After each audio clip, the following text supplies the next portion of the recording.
So now we're going to get into creating the foundation for the fetching behavior that is the goal for this class. We are going to start with an object above your dog's head.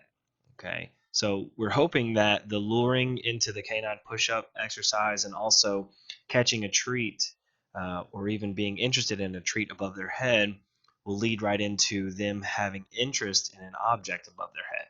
So with shaping, remember, we have to start somewhere. So I would suggest putting the object or toy above your dog's head, presenting it, and seeing what their first reaction is. That's going to give you a baseline, knowing where we're going to go from there.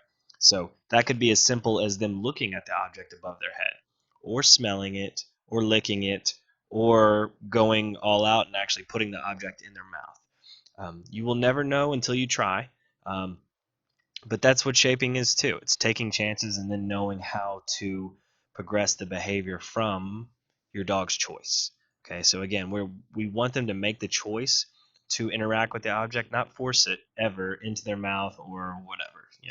So again, we're going to present the dog the object above their head, not too high where they have to jump, but higher to where if they're really interested, they will go towards the object.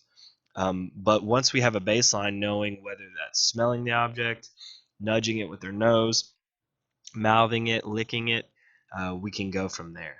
Now, a couple tips that will help would be also putting treats either on the object or right above the object where your dog has to at least make contact or bypass the object to get the treat is an option.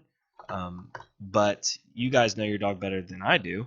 But the idea is we want to progress towards the behavior of actually putting the object in their mouth. So um, either way, we want them to succeed no matter how small the goal is. Again, if all they get to throughout the first session is just nudging it with their nose, that's fine.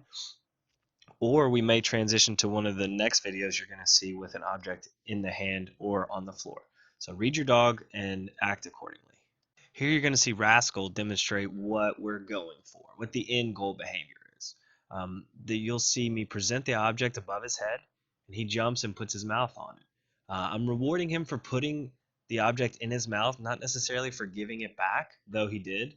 Um, Rascal loves fetch, so this is a great exercise to show you guys where we're progressing towards. So again, you can see his interest is in the object above his head, but it's not necessary right now that he put it in my hand. That will come later. But if he does, that's only a bonus, right? With shaping, you'll see dogs may progress further than what our goals are. And let's say they're already putting the object back in your hand. That's fantastic. And all we're going to do is just roll with that going into the next part of the fetching framework.